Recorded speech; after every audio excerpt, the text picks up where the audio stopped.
الحنفي والمالكي والشافعي والحنبلي والإمام محمد بن إسماعيل البخاري والإمام قطب العلوم أبو حامد محمد بن محمد الغزالي والإمام سلطان الأولياء الشيخ عبد القادر الجيلاني الإمام يحيى بن شرف الدين النووي والإمام أبو الحسن الشاذلي والإمام محمد الرفاعي والإمام محمد البداوي والإمام إبراهيم الدسوقي والإمام أبو الحسن علي الأشعري وسيد الطائفة الصوفية جنيد البغدادي والإمام عبد الغلام الإمام المهاجر إلى الله أحمد بن عيسى سيدنا الإمام الفقيه المقدم محمد بن علي بعلوي وسيدنا الإمام المقدم الثاني الحبيب عبد الرحمن بن محمد مولد بن السكر والإمام علي بن محمد خالق الإمام شمس الشموس الحبيب عبد الله بن أبي بكر العادل السليم والحبيب أبو بكر العادل بن عبد الله الإمام فخر الوجود الشيخ أبو بكر بن سالم والإمام الحبيب عبد الله بن سلم الطاهر قطب الأنفاس الحبيب عمر بن عبد الرحمن الشيخ علي بن عبد الله بارس والإمام قطب الإرشاد وغوث العباد والبلاد الحبيب عبد الله بن علوي بن محمد الإمام الحبيب أحمد بن زيد بن علوي الحبشي والمفتي الحبيب محمد بن حسين الحبشي وابنه الإمام الحبيب علي الحبشي وصحبه المغرب وابنه الإمام الحبيب علوي الحبشي وابنه الإمام العلامة الحبيب أنيس الحبشي علي بن عبد الرحمن والإمام الحبيب محمد بن عيدروس الحبشي والإمام الحبيب إبراهيم بن عمر الحبشي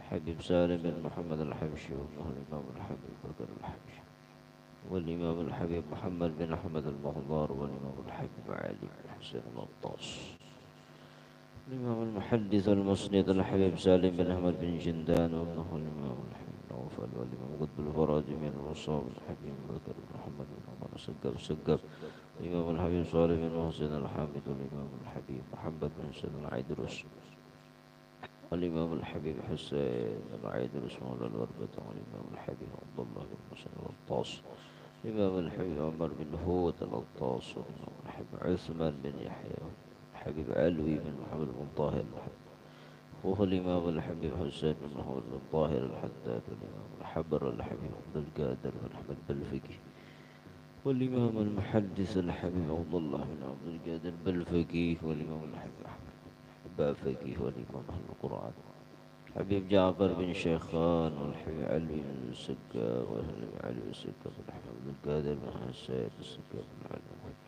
عبد الحميد بن عبد الله بن عمر فسروان والإمام القطب خليفة الأسلاف الحبيب عبد القادر بن أحمد السقاب والحبيب عبد القادر بن عبد الرحمن السقاب إمام المحدث السيد محمد بن علوي بن عباس المالكي الأستاذ الحبيب محمد بن حسين بعبد أستاذ الحبيب حسن بن أحمد فرهد سلطان العلي بن سالم بن عبد الله الشاطر والحبيب جعفر العيدروس وابنه الإمام الحبيب علي صاحب الحبيب أحمد مشهور بن طه الحمد أبو بكر عطاس بن عبد الله الحبشي والحبيب إبراهيم بن عمر بن يحيى الحبيب محمد بن عبد الله الحداد والحبيب حسن بن عبد الله بن عمر الشاطر والحبيب عبد الله بن محمد بن علي بن الشيخ الحبيب محمد بن سليمان القردي والإمام قطب بن عكوان الشيخ محمد بن عبد الله من بلاد مولانا محمد رشاد بن عبد الله بن أبي بكر حضرة الشيخ محمد كشف الأنوار من إسماعيل المنيري الشيخ عبد الرحمن الصديق بن محمد عفيف المنجري الشيخ زين العلمي بن عبد الصمد المنجري والإمام زين محمد أمين قطبي الحسني والشيخ مسنيد الدنيا ياسر بن عيسى الفادني والشيخ محمد النووي بن عمر البنتني والشيخ خليل البنكال المحفظ والشيخ شعري إمامنا الشيخ محمد الشرواني بن عبدان البنجري البنجري والشيخ المحدث محمد شعراني عارفه إمامنا شيخ المشايخ في الزمان أبو محمد أمين بدري البنجري حضرة الشيخ أحمد الصراري بن محمد بن عثمان الإسحاق قدوتنا الفاصل الشيخ نحن صاحب جنة وقدوتنا بهجة البكري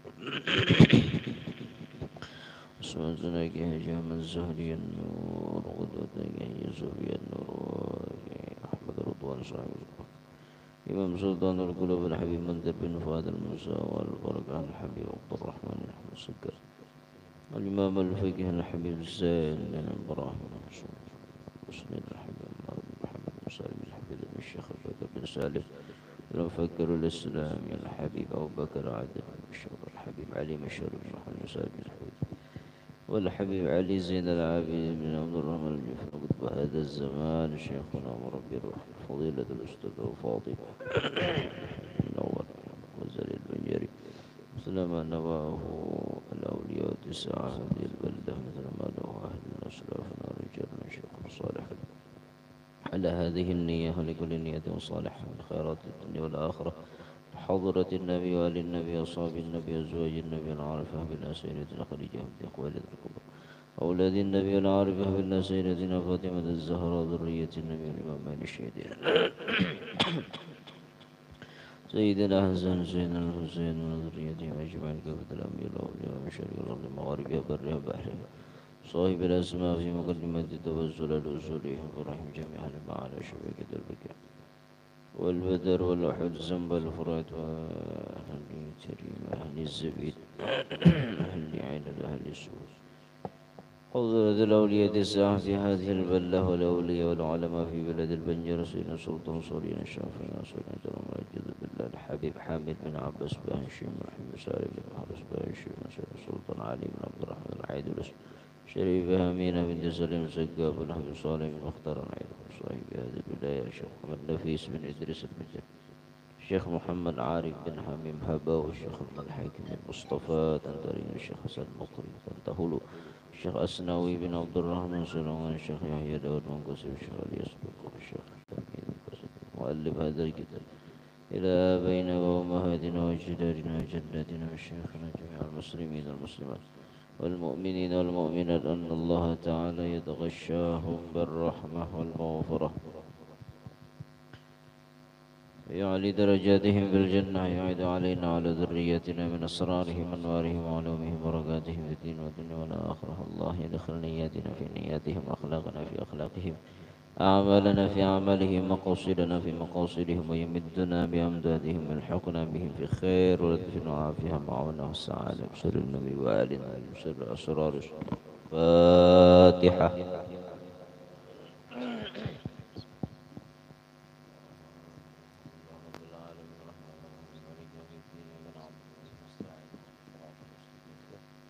صراط الذين أنعمت عليهم غير المغضوب عليهم ولا الضالين. يا رب صل على محمد أشرف بدر في الكون أشراق، يا رب صل على محمد، يا رب صل عليه وسلم، صل على محمد أكرم داع يدعو إلى الحق، يا رب صل على محمد، يا رب صل عليه وسلم، صل على محمد المصطفى الصادق المصدق، يا رب صل على محمد، صل على محمد أحلى الورى منطقا وأصداق، يا رب صل على محمد، يا رب صل عليه وسلم، على محمد أفضل من بالتقى تحقق، يا رب صل على محمد، يا رب صل عليه، صل على محمد من بالسخاء والوفاء تخلق، يا رب صل على محمد، يا رب صل عليه وسلم، صل على محمد واجمع من الشمل ما تفرق، يا رب صل على محمد، يا رب صل عليه وسلم، صل على محمد واصلح وسهل ما قد تعوق، يا رب صل على محمد، يا رب صل عليه صل وسلم على محمد وافتح من الخير كل مغلاق يا رب صل على محمد يا ربي صل عليه ربي صل على محمد وآله ومن بالنبي تعلق يا ربي صل على محمد يا ربي صل ربي صل على محمد وآله ومن للحبيب يعشاق يا ربي صل على محمد يا ربي صل ربي صل على محمد ومن بحبل النبي توثاق يا ربي صل على محمد يا ربي صل عليه وسلم اللهم صل وسلم وبارك عليه وعلى أعوذ آله. بالله من الشيطان الرجيم. لقد جاءكم رسول من أنفسكم عزيز عليه ما عنتم حريص عليكم بالمؤمنين رؤوف رحيم.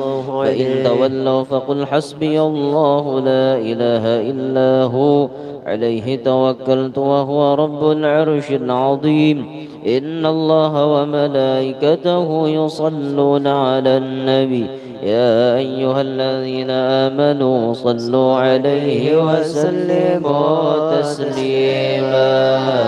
اللهم صل وسلم وبارك عليه وعلى آله. بسم الله الرحمن الرحيم. الحمد لله القوي سلطانه الواضح برهانه المبسوط في الوجود كرمه وإحسانه تعالى مجده وعظم شانه.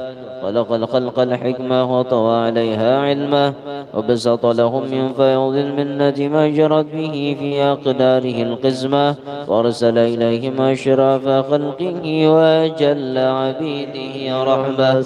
علقت إرادته الأزلية بخلق هذا العبد المحبوب فانتشرت آثار شرفه في عوالم الشهادة والغيوب.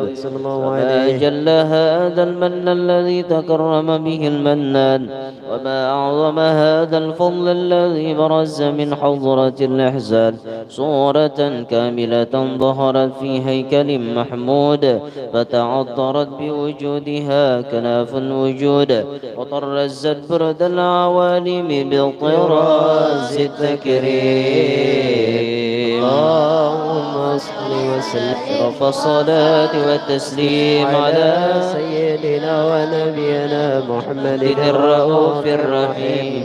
اللهم صل وسلم وبارك عليه جل الحق في عالم قدسه الواسع تجليا قضى بانتشار فضله في القريب والشاسع. فله الحمد الذي لا تنحصر أفراده بتعداد ولا يمل تكراره بكثرة ترداد. أبرز من عالم الإمكان صورة هذا الإنسان ليتشرف بوجوده الثقلان وتنتشر أسراره في الأكوان. وما من سر اتصل به قلب منيب إلا من سوابغ فضل الله على هذا الحبيب. يا لقلب سروره قد توالى بحبيب عم الألام نوالا. جل من شرف الوجود بنور ومر الكون بهجة وجمالا. قد ترقى في الحسن أعلى مقام وتناهى في مجده وتعالى. حضته العيون فيما اجتلته بشرا كاملا يزيح الضلالا وهو من فوق علم ما قد رأت رفعة في شؤونه وكمالا. سبحان الذي أبرز من حضرة الامتنان ما يعجز عن وصفه اللسان ويحار في تعقل معانيه الجنان. انتشر منه في عالم البطون والظهور ما ملأ الوجود الخلقي نور. فتبارك الله من إله كريم بشرتنا آياته الذكر الحكيم ببشارة لقد جاءكم رسول من أنفسكم عزيز عليه ما عنتم حريص عليكم بالمؤمنين رؤوف رحيم. فمن فاجأته هذه البشارة وتلقاها بقلب سليم فقد هدي إلى صراط مستقيم. اللهم صل وسلم أشرف صلاة وتسليم على سيدنا ونبينا محمد الرؤوف الرحيم. اللهم صل وسلم وبارك عليك أشهد أن لا إله إلا الله وحده لا شريك له شهادة تعرف بها اللسان عما تضمنه الجنان من التصديق بها والإذعان تثبت بها في الصدور من الإيمان قواعده وتلوه على أهل اليقين من سر ذلك الإذعان والتصديق شواهده. أشهد أن سيدنا ونبينا محمدا العبد الصادق في قوله وفعله والمبلغ عن الله ما أمره بتبليغه لخلقه من فرضه ونفله، عبد أرسله الله للعالمين بشيرا ونذيرا فبلغ الرسالة وأدى الأمانة وهدى الله به من الأمة بشرا كثيرا فكان في ظلمة الجهل للمستبصرين سراجا وقمرا منيرا. وما أعظمها من منة تكرم الله بها على البشر وما أوسعها من نعمة انتشر سرها في البحر والبر. اللهم صل وسلم بأجل الصلوات وأجمعها وأزكى التحيات وأوسعها على هذا العبد الذي وفى بحق العبودية وبرز فيها في خلعة الكمال وقام بحق الربوبية في مواطن الخدمة لله وأقبل عليه غاية الإقبال. صلاة يتصل بها روح المصلي عليه به فينبسط في قلبه نور سر تعلقه به وحبه ويكتب بها بعناية الله في حزبه وعلى آله وصحبه الذين ارتقوا صهوة المجد بقربه وتفيأوا ظلال الشرف الأصلي بوده وحبه ما عطر الأكوان بنشر ذكراهم نسيم. اللهم صل وسلم أشرف الصلاة وتسليم على سيدنا ونبينا محمد الرؤوف الرحيم. اللهم صل وسلم وبارك عليه وعلى آله. السعد علينا والهنا من كل جانب فلنا البشرى بسعد جاءنا من خير واهب صلوات الله تغشى شرف الرسل الطيب وتعطل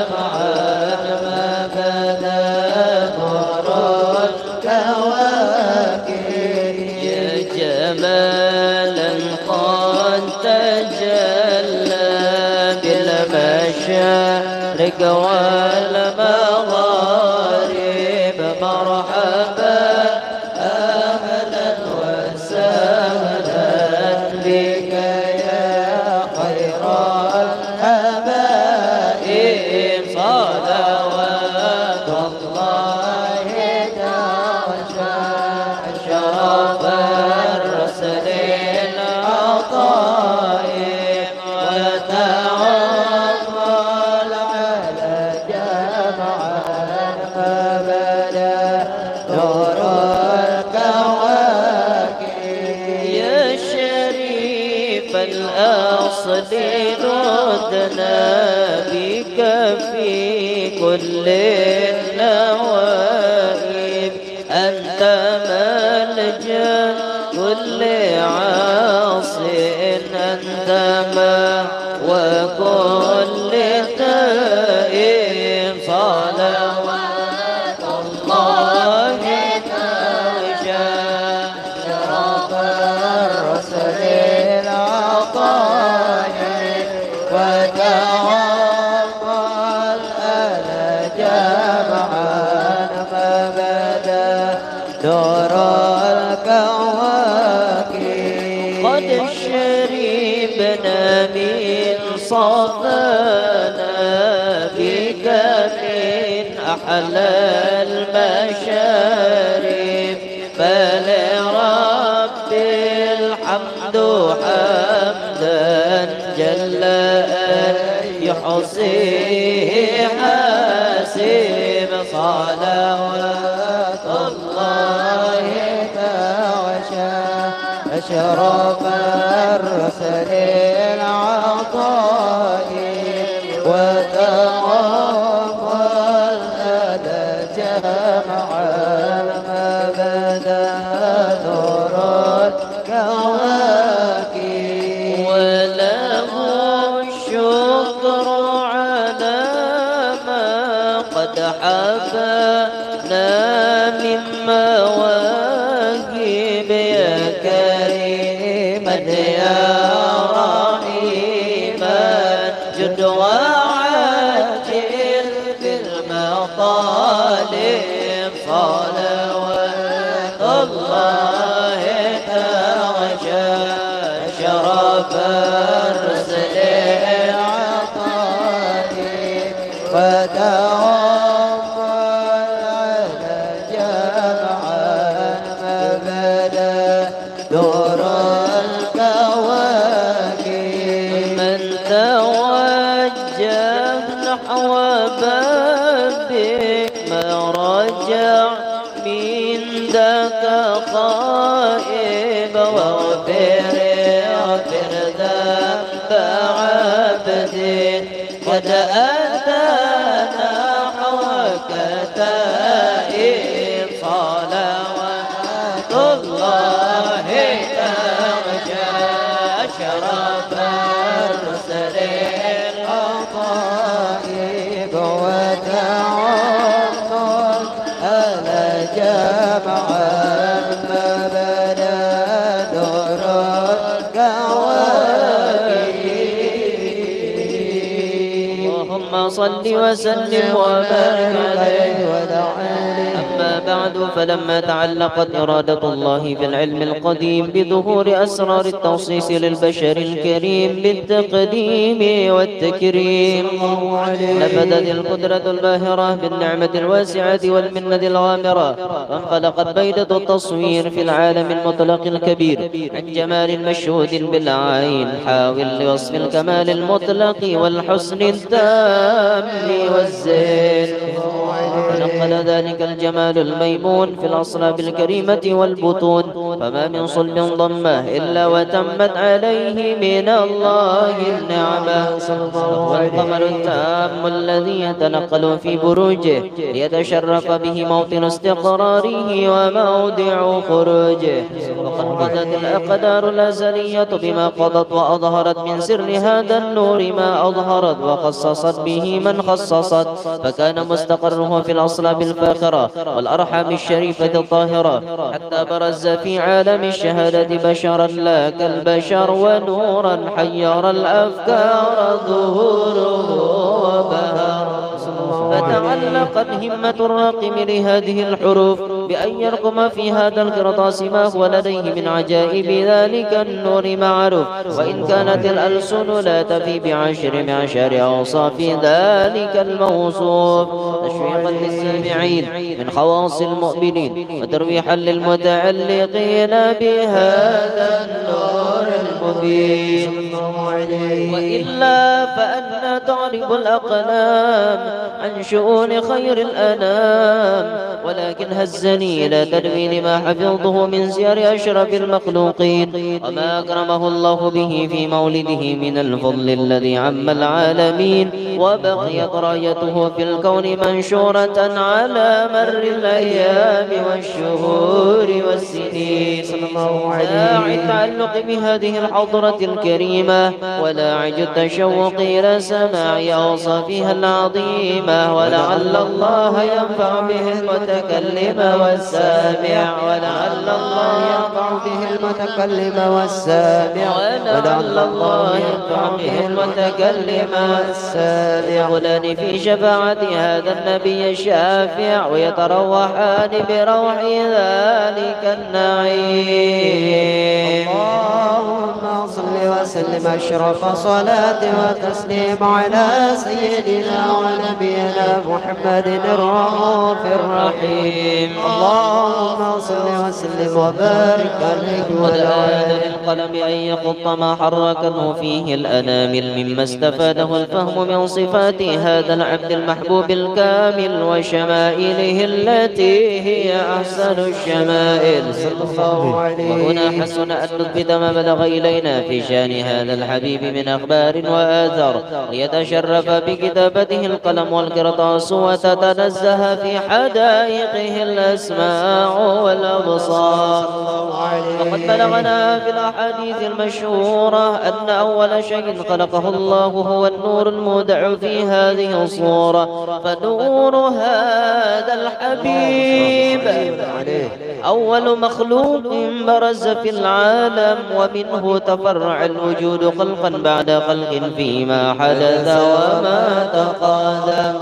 وقد أخرج عبد الرزاق بسنده عن جابر بن عبد الله الأنصاري رضي الله عنهما قال: قلت يا رسول الله بأبي وأمي أخبرني عن أول شيء خلقه الله قبل الأشياء. قال: يا جابر إن الله خلق قبل الأشياء نور نبيك محمد صلى الله عليه وسلم من نوره. وقد ورد من حديث أبي هريرة رضي الله عنه أنه قال: قال رسول الله صلى الله عليه وسلم: كنت أول النبيين في الخلق وآخرهم في البعث. قد تعددت الروايات بأنه أول الخلق وجودا وأشرفهم مولودا. ولما كانت السعادة الأبدية لها ملاحظة خفية اختصت من شاءت من البرية بكمال الخصوصية، فاستودعت هذا النور المبين أصلاب وبطون من شرفته من العالمين، فتنقل هذا النور من صلب آدم ونوح وإبراهيم حتى أوصله يد العلم القديم إلى من خصصه بالتكريم أبيه الكريم عبد الله بن عبد المطلب ذي القدر العظيم، وأمه التي هي في المخاوف آمنة السيدة الكريمة آمنة، فتلقاه صلب عبد الله فألقاه إلى بطنها وضمته أشياؤها بمعونة الله محافظة على حق هذه الدرة وصونها، فحملته برعاية الله كما ورد عنها حملا خفيفا لا تجد له ثقلا ولا تشكو منه ألما ولا عيالا. حتى مر الشهر بعد الشهر من حمله وقرب وقت بروزه إلى عالم الشهادة لتنبسط على أهل هذا العالم ويضاد فضله وتنتشر فيه آثار مجده الصديق. اللهم صل وسلم أشرف صلاة وتسليم على سيدنا ونبينا محمد الرؤوف الرحيم. اللهم صل وسلم وبارك عليه وعلينا على التقوى بلا محنة ولا بلوى، ويحيينا على التقوى بلا محنة ولا بلوى بجاه المصطفى المختار بجاه المصطفى المختار بجاه المصطفى المختار بجاه المصطفى المختار بجاه المصطفى المختار. سألت الله بارينا يبلغنا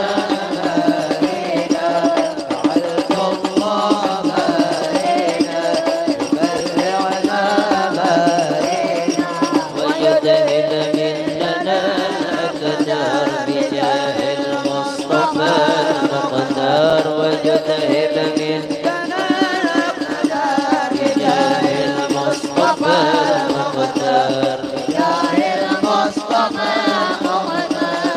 شاهد حسن من نقوى وتدنو مننا علوى نشاهد حسن من نهوى وتدنو مننا علوى نشاهدها بهادي الدار بجاه المصطفى المختار نشاهدها بهادي الدار بجاه المصطفى المختار بجاه المصطفى المختار سألت الله أمانينا يبلغنا أمانينا سألت الله أمانينا يبلغنا أمانينا ويذهب مننا الأكدار بجاه المصطفى المختار ويذهب لنا الأقدار بجاه المصطفى المختار بجاه المصطفى المختار ومع الوس والدتي وأوصافي وحالتي ومع الوس والدتي وأوصافي وحالتي ومنها دارت الأدوار بجاه المصطفى المختار ومنها دارت الأدوار بجاه المصطفى المختار بجاه المصطفى المختار سألت الله بارينا يبلغنا بارينا سألت الله بارينا يبلغنا بارينا ويذهب مننا الأكدار بجاه المصطفى المختار ويذهب مننا الأكدار المصطفى المختار بجاه المصطفى المختار صل وسلم وبارك عليه وعلى آله ومنذ علقت به هذه الدرة المكنونة والجوهرة الموصونة والكون كله يصبح ويمسي في سرور وابتهاج بقرب ظهور إشراق هذا السراج والعيون متشوفة إلى بروزه متشوقة إلى التقاط جواهر كنوزه وكل دابة لقريش نطقت بفصيح العبارة معلنة بكمال البشارة وما من حامل حملت في ذلك العام إلا أتت في حملها بغلام من بركات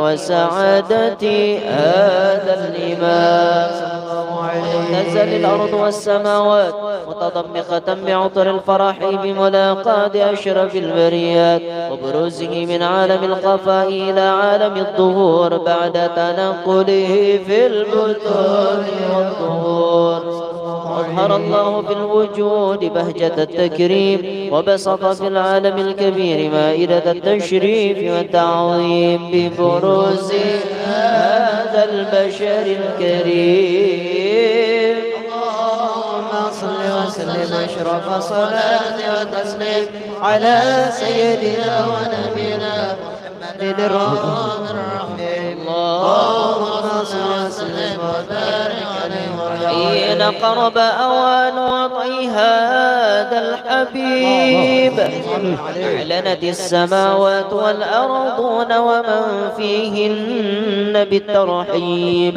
وأمطار الجود الإلهي على أهل الوجود تزيد وألسنة الملائكة بالتبشير للعالمين تعز سبحان الله لا إله إلا الله والله أكبر سبحان الله والحمد لله ولا إله إلا الله والله أكبر سبحان الله الحمد لله ولا إله إلا الله والقدرة كشفت قناع هذا المستور ليبرز نوره كاملا في عالم الظهور نورا فاق كل نور وأنفذ الحق حكمه على من أتم الله عليه النعمة من خواص الأمة أن يحضر عند وضعه أمة تأنيسا لجنابها المسعود ومشاركة لها في هذا السماط الممدود. وحضرت بتوفيق الله السيدة مريم وسيدة آسيا ومعهما من الحور العين من قسم الله له من الشرف بالقسمة الوافية. فأتى الوقت الذي رتب الله على حضوره وجود هذا المولود فانفلق صبح الكمال من النور عن عمود وبرز الحامد المحمود مذعنا لله بالتعظيم والسجود. صلى الله عليه وسلم. صلى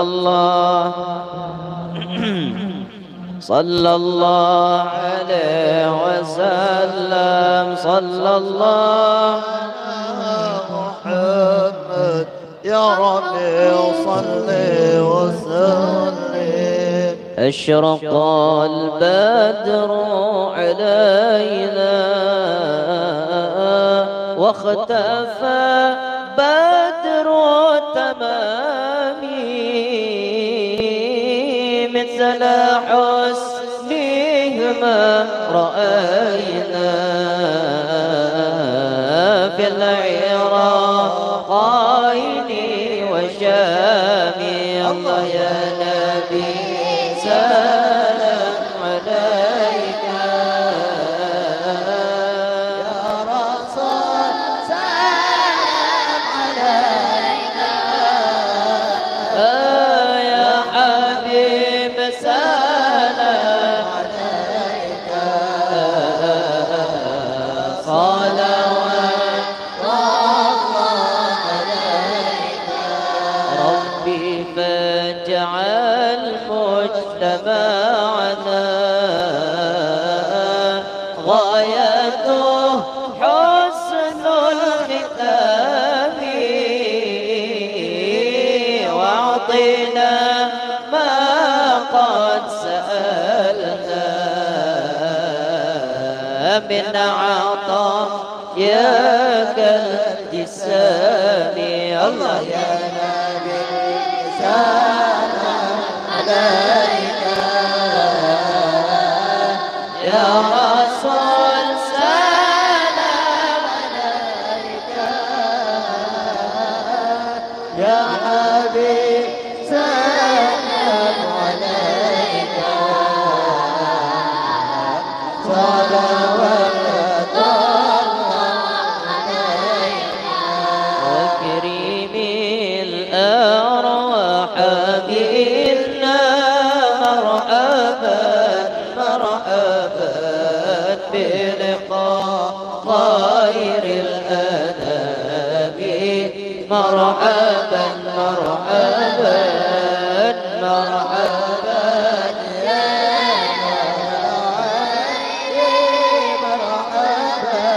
مرحبا مرحبا جاد الحسين عيني مرحبا مرحبا وابلغ المختار أن مرحبا مرحبا بالصلاة والسلام مرحبا مرحبا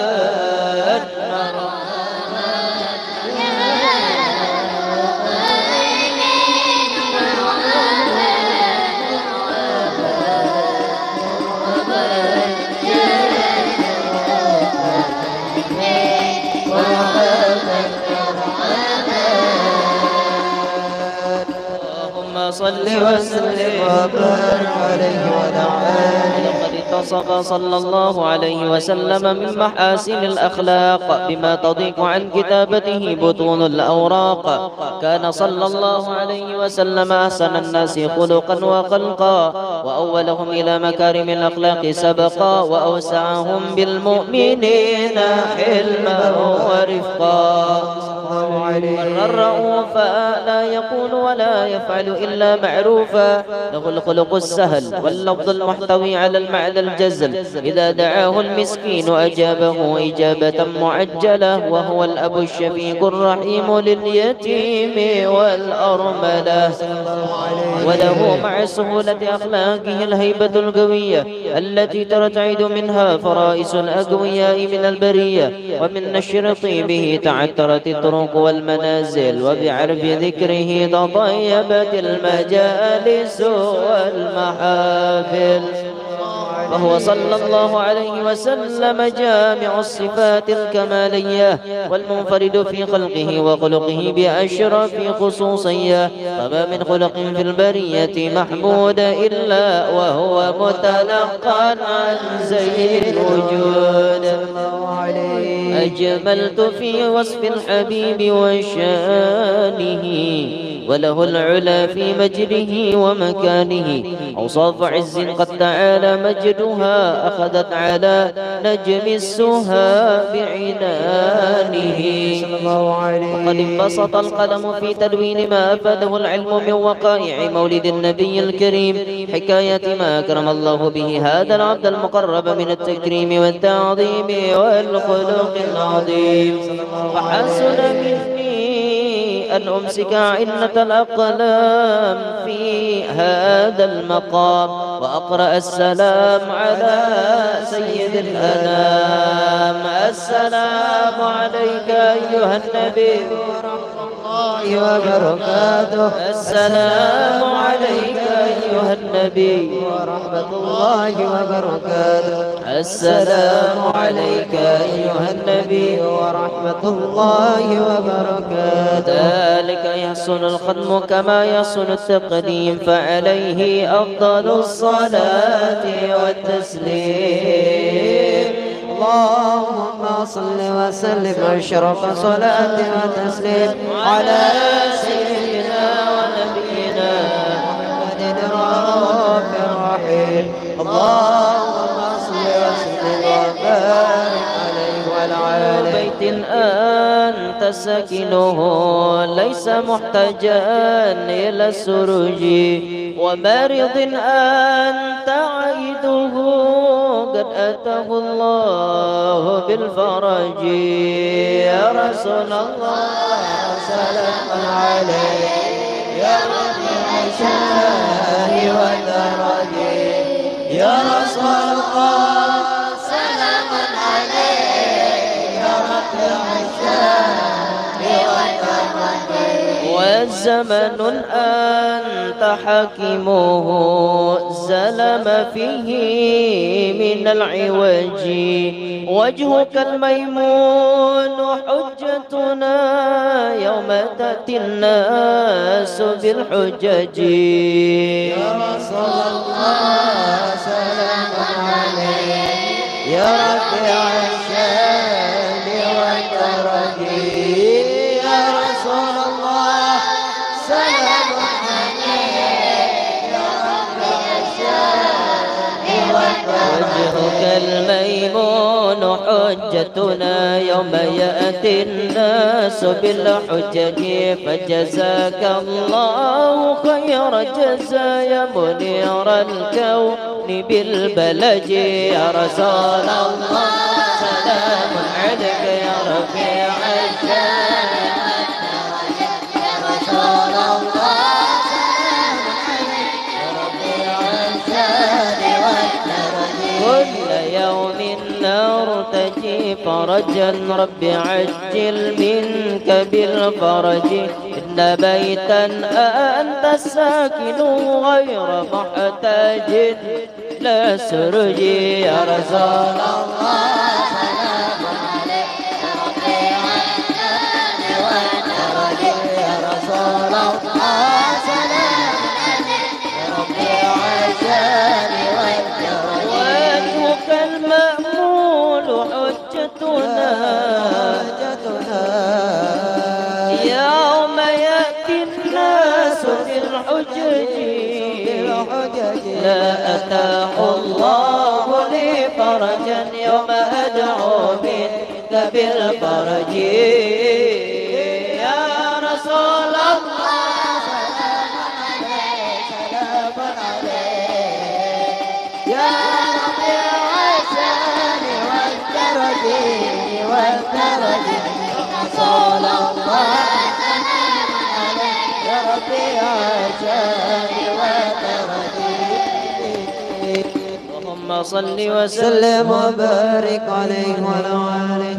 الرحمن الرحيم. ولما نظم الفكر من دراري الأوصاف المحمدية عقودا توجهت إلى الله متوسلا بسيدي وحبيبي محمد صلى الله عليه وسلم أن يجعل سعي فيه مشكورا وفعلي فيه محمودا، أن يكتب عملي في الأعمال المقبولة وتوجهي في التوجهات الخالصة والصلة الموصولة. اللهم يا من إليه تتوجه الآمال فتعود ظافره، وعلى باب عزته تحث الرحال فتغشاها منه الفيوضات الغامرة. نتوجه إليك بأشرف الوسائل لديك سيد المرسلين عبدك الصادق الأمين سيدنا محمد الذي عمت رسالته العالمين، أن تصلي وتسلم على تلك الذات الكاملة مستودع أمانتك وحفيظ سرك وحامل راية دعوتك الشاملة، ألا بالأكبر المحبوب لك المخصص بشرف الأفخر في كل موطن من مواطن القرب ومظهر، قاسم إمدادك في عبادك وساقك وإرشادك لأهل ودادك سيد الكونين أشرف الثقلين العبد المحبوب الخالص المخصوص منك بأجل الخصائص. اللهم صل وسلم عليه وعلى آله وأصحابه وأهل حضرة اقترابه من أحبابه. اللهم إنا نقدم إليك جاه هذا النبي الكريم ونتوسل إليك بشرف مقامه العظيم أن تلاحظنا في حركاتنا سكناتنا بعين عنايتك، أن تحفظنا في جميع أطوارنا وتقلباتنا بجميل رعايتك وحصين وقايتك، أن تبلغنا من شرف القرب إليك وإلى هذا الحبيب غاية آمالنا، تتقبل منا ما تحرقنا فيه من نياتنا وأعمالنا، تجعلنا في حضرة هذا الحبيب من الحاضرين، في طرائق اتباعه من السالكين، ولحقك وحقه من المؤذن، ولعهدك من الحافظين.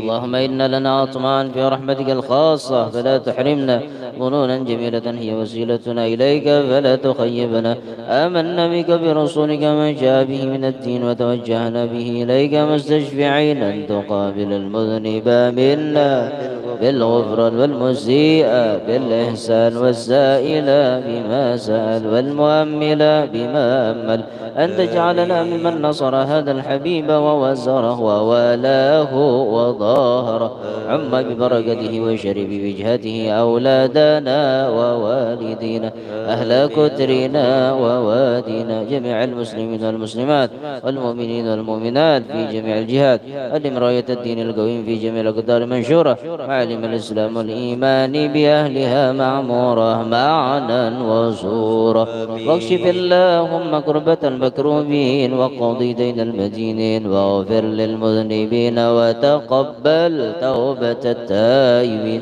وانشر رحمتك على عبادك المؤمنين أجمعين، وفي شر المعتادين والظالمين، وابسط العدل بولاة الحق في جميع النواحي والأقطار، أيدهم بتأييد من عندك ونصر على المعاندين من المنافقين والكفار، واجعلنا يا ربي في الحصن الأصيل من جميع البلايا، في الحرز المكين من الذنوب والخطايا، أدمنا في العمل بطاعتك والشرك في خدمتك قائمين، إذا توفيتنا فتوفنا مسلمين مؤمنين، واختم لنا منك بخير أجمعين. صل وسلم على هذا الحبيب المحبوب للأجسام والأرواح والقلوب، على آله وصحبه من له منسوب.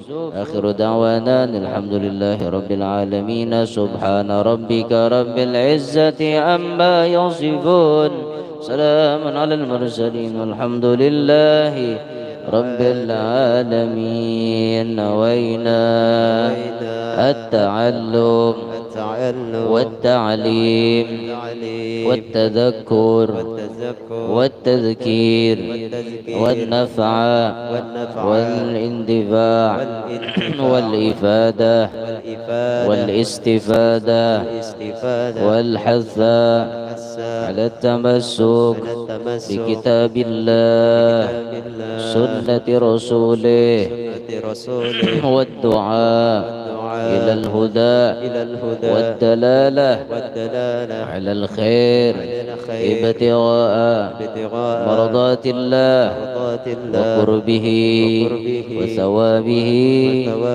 سبحانه وتعالى. بسم الله والحمد لله ولا حول ولا قوة إلا بالله.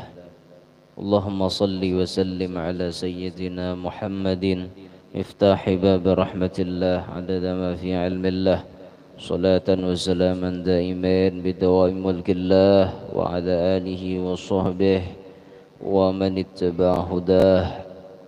رب اشرح لي صدري ويسر لي أمري واحلل عقدة من لساني يفقهوا قولي سدد لساني واهدي قلبي بجاه النبي والآل دستوركم يا أهل الدرك ويا أهل الباطن ويا أهل النوبة ويا أهل النور. أما بعد، فقال المؤلف رضي الله تعالى عنه ونفعنا به وبعلومه وأسراره في الدنيا والأخرى. Halaman 28. Ad-darsul ashiru, pelajaran yang ke-10. Fi adabit ta'ami wasyurbi, fi pada adabi adab at-ta'ami makan wasyurbi dan minum. Jadi pelajaran yang ke-10 ini membahas mengenai bagaimana adab-adab kita makan dan minum. Keseharian kita pasti ada makan, pasti ada minum. Nah itu ada adabnya beturang. Ada mau makan tuh namang gaus, ada aturan mainnya. Ya bunayya, wahai anakku, idza kunta, idza apabila kunta adalah engkau, apabila adalah engkau turidu menghendaki anta'isha bahwa engkau hidup sahihal binyati, sahiha sehat, binyah itu tubuh. Wahai anakku, kata beliau, apabila engkau menghendaki bahwa engkau hidup sehat tubuh, sehat badan, saliman minal amrod, selamat daripada sakit, saliman selamat minal amrodi daripada garing atau sakit. Bila hendak hidup kita ini sehat, kada panggaringan, napa amalannya? Fala tadkhul fi ma'idatika ta'aman ala ta'amin. Ini amalannya. Fala tadkhul, maka janganlah engkau masukkan, fi ma'idatika pada parut engkau, ta'aman ala ta'amin, makanan di atas makanan. Bahasa kita makan tarus, tetumpang tindih makanan dalam parut. Ini amalan panggaringan bila makan betumpang-tumpang, betindih-tindih dalam parut. Amunnya hendak sehat, jasidin hidup kita nih hendak sehat, kada panggaringan, makan jangan terlalu. Jangan sampai parut ini dimasukkan makanan di atas makanan. Sudah parut nih sasak dibuati lagi. Ini maulah kita panggaringan. Jadi faktor penyebab orang garing itu diantaranya makanan. Makanan ini mempengaruhi kepada kesehatan kita. Ya memang sebahagian ahli kesehatan itu menyatakan yang mempengaruhi kesehatan tubuh manusia itu cuma 20% sumbernya dari makanan, 80% sumbernya dari pikiran. Nah, jadi orang-orang narancak penggaringan itu pikirannya tuh camoh tuh, mamau rancak, Karancakannya gara-gara pikiran sakit, tak bawa-bawa, akhirnya awak tomper garing. Jujur dah, rancak nang kayak itu tuh pian. Gara-gara pikiran ini paling rancak maulah orang, paling lakas maulah orang garing. Jadi pikiran tadi bang.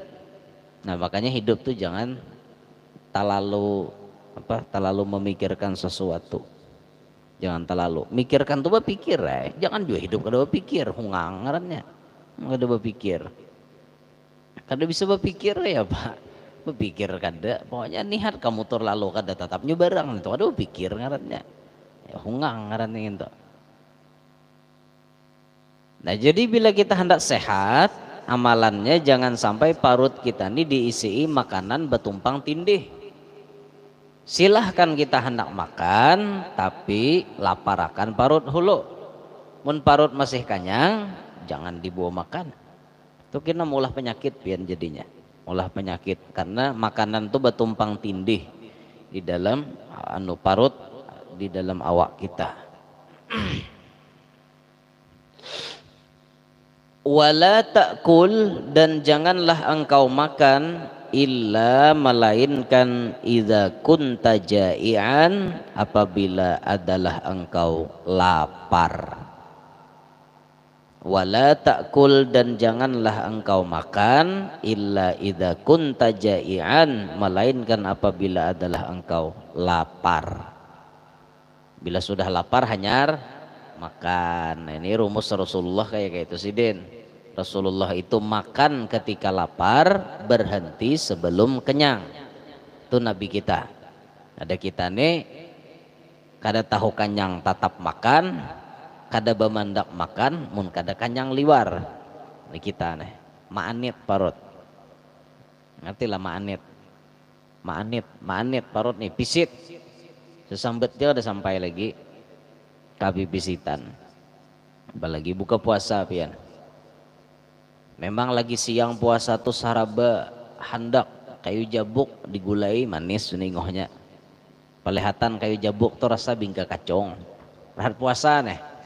Macam-macam nan ditukar. Kena bila bukaan lihat ya. Ada aja tapi kita makan. Mbah nginom, mbah makan saya ikut anyang dako aja. Itu tuh kerancakan kayak itu tuh. Tapi ada di antara kita rajin nang dasar ma'anit parut. Banyu setengah cirat. Ini aja sorangan. Dan nang seciratan. Beesa pulang. Banyunya pantang itu nang limon nang gitu. Ngintu beesa pulang. Ya nang pandir kada sampai lagi kita. Apa mak taraweh ka mak janya anak. Ada hawah-hawah kakak. Apa nak hinga-hingal. Ada hawah-hawah. Nah bandir ada hawah-hawah jadinya. Kada kawa taraweh ada hawah-hawah. Aleh bahasa ngapa janya anak ada hawah-hawah. Bahasa apa teh? Ada hawah-hawah. Ada hawah-hawah. Makanya makan jangan terlalu gancang, sesadangnya aja, sesadangnya. Jangan malingas. Jangan kada mengingat makan. Wa idza akalta, dan apabila engkau sudah makan, apabila engkau makan juga, fala tamla batnaka minat ta'am, maka janganlah tamla engkau penuhi batnaka parut engkau minat ta'am daripada makanan. Makan tuh disuruh, cuma jangan sampai makanan kita nih mahibaki paparutan kita. Jadi parut tuh dibagi menjadi 3, ada wadah makanan, ada wadah banyu, ada wadah angin. Itu tuh parut yang sehat. Ini kada wadah angin dibuati oleh nasi. Kayak apa behinak? Ya nah hongak-hongak tak. Wadah angin pang nang diambilnya. Buati tarus nasi, buati tarus wadai. Angin kada dapat jatah, ya nama hongak tak. Mahongak. Maka bila sudah orang kanyang parut itu rumusnya pasti 2.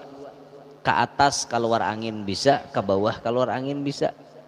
Bila ke atas ngarannya nguap, bila ke bawah ngarannya kantut. Itu orang kanyang tak? Orang kanyang kayak itu.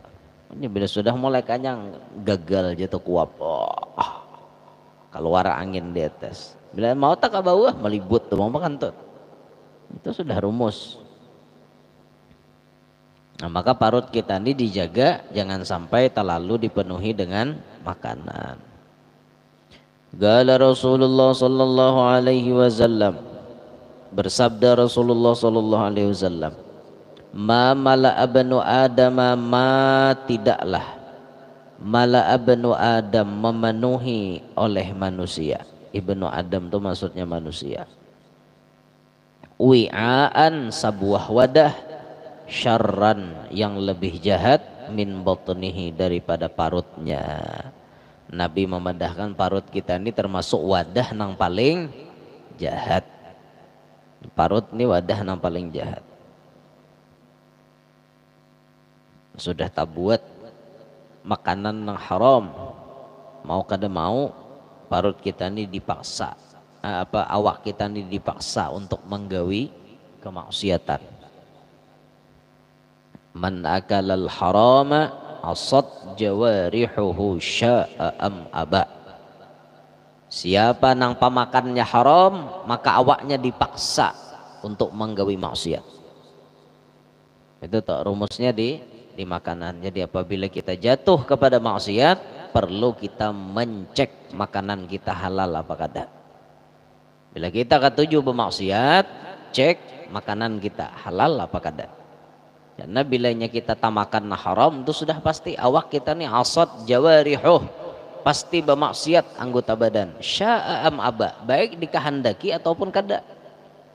Entah itu beristilah ataupun kada, pokoknya awaknya nih mengarah kepada gawian maksiat. Itu pertanda makanan kita kada halal, makanan kita haram. Naudzubillah min dzalik. Tapi lihat sebaliknya menurut makanan halal. Man akalal halala ata'at jawarihuhu sya'a am aba. Siapa nang pamakannya halal pasti anggota badannya dipaksa untuk taat. Diarahkan awaknya ini kepada kebaikan karena inya makanannya halal. Nah, inilah yang dijaga oleh ulama-ulama kita dulu. Guru-guru kita, para habaib kita memperhatikan bujur-bujur apa nang diberi makaniakan lawan bini lawan anak, supaya tujuannya bini lawan anak tadi kada tergolong ahli maksiat. Nah, itu tuh orang dulu lah. Kita wah ini ya pembarangan benar. Memakan ini pembarangan. Ada tahu pokoknya ambil terus, udah peduli. Ngapakah, yang penting kenyang. Itu orang wayahin ini. Prinsip parut kenyang inilah nama ulah mata jadi buta, hati jadi tertutup. Itu tuh banyak. Yang penting makan. Kada mikir akan halal haramnya tuh kada, yang penting kenyang. Yang irama 1001 macam tak. 1001 macam cara orang cari makan, dari menjual koran sampai menjual kehormatan. Ini hanya cari makan aja. Jual koran sampai jual kehormatan. Berjual kehormatan. Nauzubillahi min dzalik. Tapi kalau orang berpikir kada sembarang makanan yang boleh dimasukkan ke dalam parut. Tidak boleh sembarangan. Karena parut ini merupakan wadah nan jahat. Makanya parut ini jangan hibah-hibah, sesadangnya aja. Udah bagus nurutin Nabi Daud telah. Bagus benar hari ini puasa, esok kada. Esoknya puasa pulang, esoknya kada. Bahalat sehari puasa Daud. Bagus benar tak. Aku ada tetamu orang diet malam tadi. Diet hendak berkurus. Jadinya berisi timbangan berapa puluh jar, dibatasi oleh bubuhan nang apa ngarannya itu yang supaya kawa diet tak, bubuhan apa 4 apa ngarannya tak, supaya awak begenal apa berkurus 4 apa tahu aja aku ngarannya pokoknya 4 kayak itu nah dibatasi. Jadi jar dah boleh makan nasi, makan tahu dan tempe sampai timbangan turun jadi 57 kilo. Malam tadi kami makanan wong Solo di di rumah Pak Polisi itu kan di rantau, makan iya kada makan. Diet guru aja. Oh masya Allah kita diet nih. Cuma tahu lawan tempe, minum banyu itu aja. Ada anak diet juga.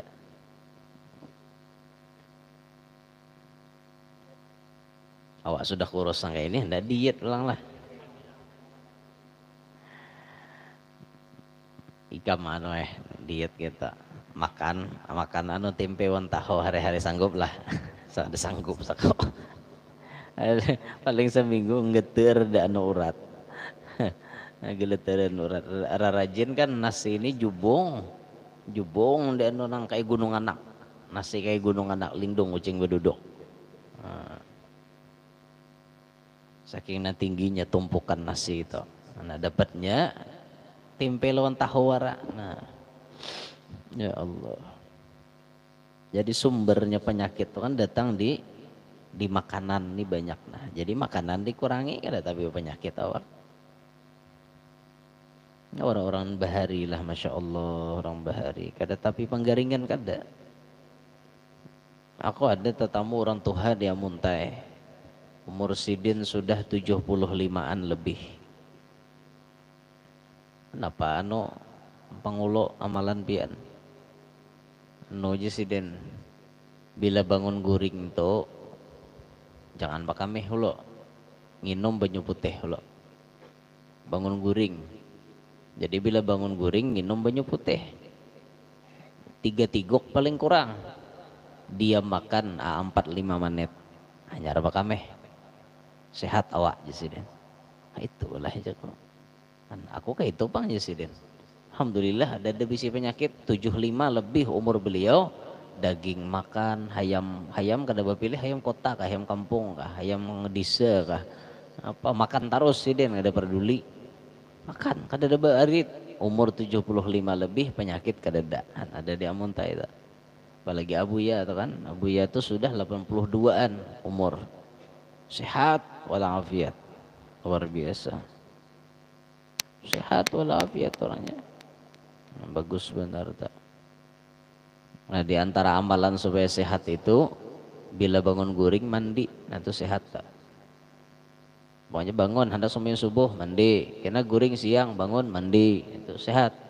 Ada penggaringan awak. Jadi bila bangun guring langsung mandi. Jadi pas saja sudah lagunya itu kan bangun tidurku terus mandi, pas saja dah lagunya. Jadi supaya awak sehat bangun tidur terus mandi. Pas saja sudah nginta anunya. Sehat awak.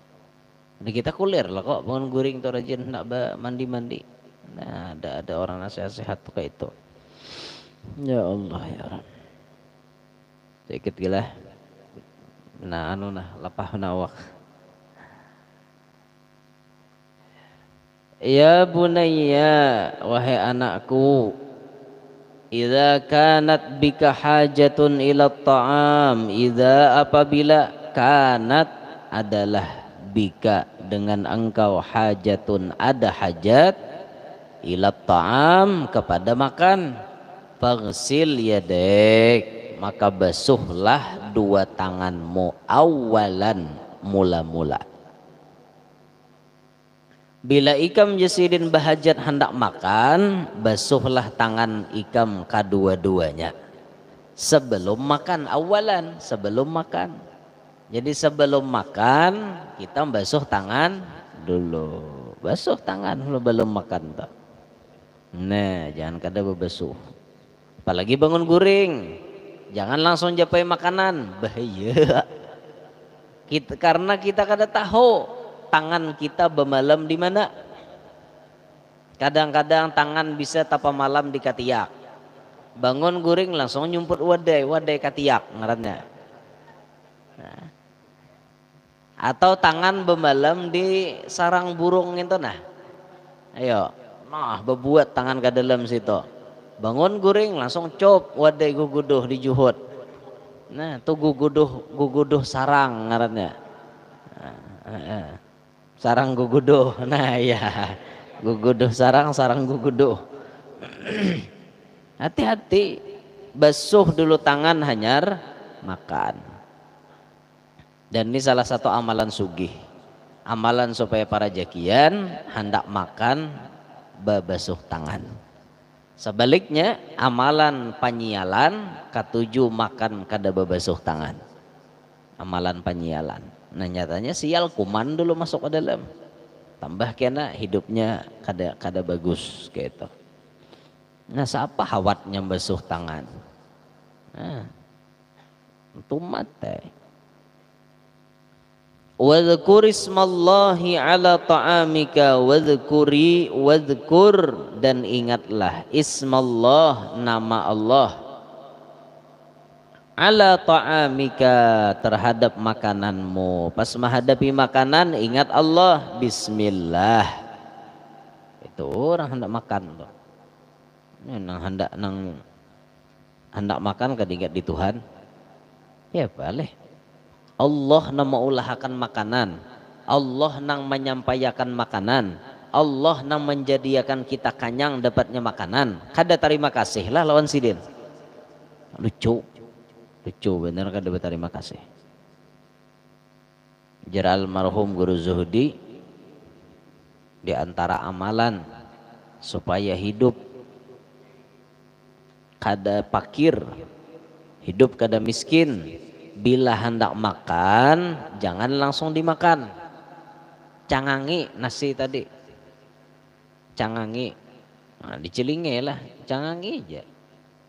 Cangangi nasi, dalam hati berucap berkat Rasulullah juga adanya nang ini. Berkat Rasulullah juga aku kawa makan. Berkat Rasulullah juga aku kawa nang kaya ke ini. Seumuran biar kada bacang miskin. Asal kawa mengamalkan aja kayak itu. Nah sebelum makan tuh cangangi hulu. Ini acil warungnya warana ini cangangi. Makanannya kada cangangi. Cangangi hulu. Baca nama Allah, bismillah, baca salawat boleh. Bahkan ulun pernah mendapatkan faedah dari salah seorang guru di Martapura. Apabila makanan itu jasidin diyakini di makanan itu ada racun, bacalah salawat 3 kali. Baca salawat 3 kali. Tiupakan lawan makanan yang beracun tadi, insya Allah kada apa-apa. Nah, berkat salawat. Nak makan tuh jangan kada bersalawat lah. Ada usah nyaring biasa aja. Ini tak menghadapi nasi ya thayyibah. Nyair lah depan nasi kalawasan. Salatullah di hadapan nasi. Ada jangan kayak itu. Naringkasnya aja Allahumma barik lana bima razaqtana wa qina adzabannar. Amin. Ujungnya. Nah, itu tuh orang makan.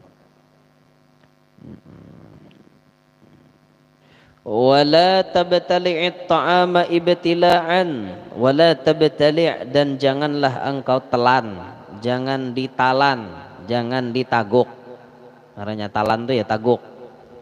Bila talan taguk, kalau sejarahnya talan itu ya taguk. Karena bahari orang mencari iwak, ujukung, lalu ditalan oleh tadung gono, lawan jujukungnya. Nah sehingga kampung di mana kejadian insiden seperti itu, kampung itu dingarani Desa Talan. Ujar. Sakalinya nang ditaguk nih hidup dalam parut tadong. Besangonya belati kan di awaknya di pinggangnya ada. Di torehnya tadong tadi harau tadongnya na mati. Nah inya hidup dalam parut tadong. Si tadongnya nang mati karena di sisilnya pakai lading. Ketika disisil tadongnya pun mati, inya selamat. Larut tadung tadi bebaya larut luntur warnanya. Nah, sampailah di Sungai Intur ngarannya. Ujar juga, ujar. Nah, lalu larut pulang jar. bebau sasungaian deh, lalu disambat sungai bebau, supaya bungas lalu disambat sungai wangi. Nah, itu kisahnya jar. Ujar juga, ujar. Ndak awak aja dipercaya entak. Sanatnya ada sahih juga. Manu asa bujur asa salah, nya bujur nya salah kan usah dibahas entak. Nu patut juga ngaran daerah tuh dicari anunya sejarahnya. Ngaya paling kau tuh jarna sejarahnya orang kalau aja mengarane paling kau tuh. Bayan yang sudah lalu di sungai Jukung Talimpua paling kau aja. Paling kau paling kau. Ujar juga. Ujar. Paling kau. Sama pasungkan tuh kayak itu juga jar. Pasungkan. Tahu lah pasungkan. Pasungkan tuh di negara anakannya. Jadi jar nama ngarani pasungkan tuh orang kalua. Bayar hari raya haji sapinya lapas. Mbak kuciak ya pasungkan aja. Uhannya mau hulu terame kampung tuh pasungkan orang nyambat lagi. Pasungkan orang kalua beda hulu mengarani. Orang kalua ada kegampangan kalua. Kalua, kaluit, orang kalua banyak baduit, amin, mana itu, kalua kaluit, basuh tangan, lalu ingat Allah, baca nama Allah, kemudian wala tabtali' dan jangan engkau telan, jangan langsung ditaguk makanan tadi. Wala tabtali'it ta'ama dan jangan engkau telan akan makanan ibtila'an sekaligus satagukan. Bakap buat guk taguk. Luput nang itu. Ngamguk. Hah, luput nang itu jam sariawan lain urusan. Taguk bulat kada bapak. Menawanan normal lah taguk bulatnya hungang ngarannya.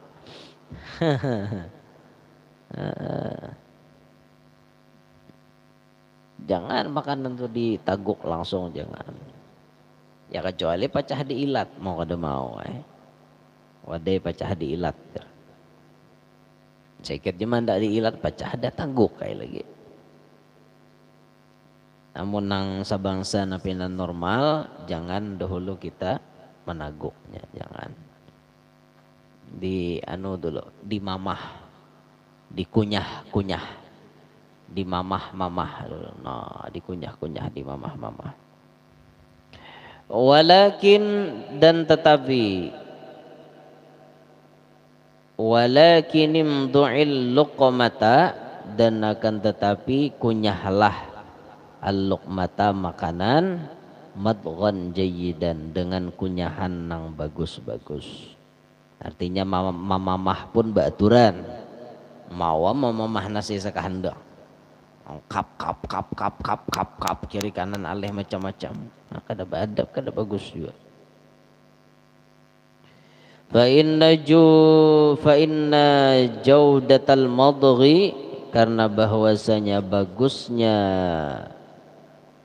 kunyahan tu'inu 'alal hadmi menolong engkau atas pencernaan. Wakul dan makanlah olehmu mimma yalik daripada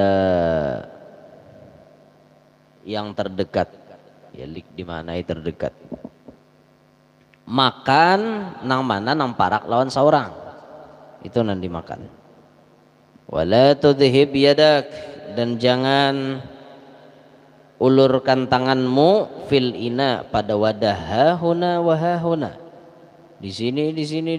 Fa inna dzalika min asyarahil mamqut karena bahwasanya yang demikian itu termasuk kerusakan, kerusakan atau hal yang tidak baik yang tercela. Jadi dari sini bila kita hendak makan rumusnya pertama kita hendak makan basuh dua tangan kita, keduanya basuh, batis pengguru silahkan basuh juga supaya nyaman berduduk. Ya walaupun makan kada pakai betis, makan kita pakai Muntong. Muntong orang makan. Nah, imbahnya tangan sudah berbasuh, baca bismillah, ingat Allah. Imbah itu pulang bila memakan dikunyah, dilumatkan makanan tadi sampai lanik-lanik. Nah, sampai lanik-lanik hanya jauh. Hanya ditaguk. Kemudian adab berikutnya disuruh bila kita makan jangan mengambil kecuali nang taparak. Jangan sampai tangan bakas makan jersidin tadi huna waha huna di sini ada di situ ada. Bis dicomot-comot beretaan tangan bah ngucop nah mbah makan ngam comot ke situ kawan dia jadi makan bekas tangan mau aja kawan beretaan. Dan itu mungkin ada diurus biar kada kawan. Makanya belajar nih supaya kita ini makan nih beradab. Engkawa basuhan tu pun basuhan nang syar'i, basuhan nang bacirat, jangan basuhan nang bakobokan. Bukan berarti kada boleh, tapi kan resikonya kurang adab. Kadang-kadang na anom tadahulu makan pada nentuha belum basuh tangan, riget dah hibak lang kayawak, besipeng banyuton besipeng nah kayak nang masak habang nah habis nah besipeng banyu nah kada diculop tia tangan riget diculop pulang ya kayak itu juga ingohnya ya akhirnya culop orang culop nah bersihi nah pada bagus ya itu. Bila hendak makan jangan sampai tangan kita nih jauh ke sana jauh ke situ jangan ya kecuali makannya memang bersamaan seperti misalnya kita kumpul beretaan makan bersamaan betalam itu tuh nah set sekong juhud gaganelan juhud orang lagi nah itu adab-adab makan lah hingga situ gitu loh saanu bener awana pembukaannya aja talam ini nah insyaallah malam ini berapa dah hidup berapa lama ini 13 kah 13 lah inilah berarti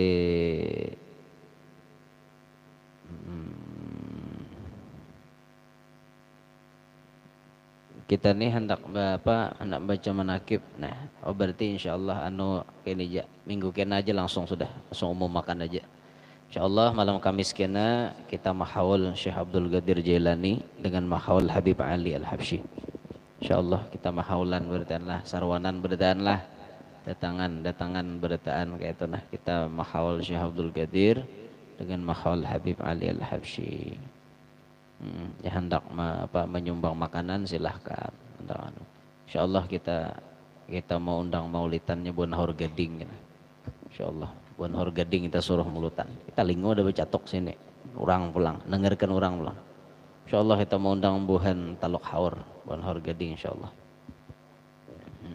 insyaallah penceramahnya insyaallah nyakawa orang juga bang nyakawa paksa nang mana nang kawa mudahan kawan mencari Tuan Guru Haji Abdul Bari di Alabiyu insyaallah asa hendak pang di sini menaguk pandir sini tak ada hukumnya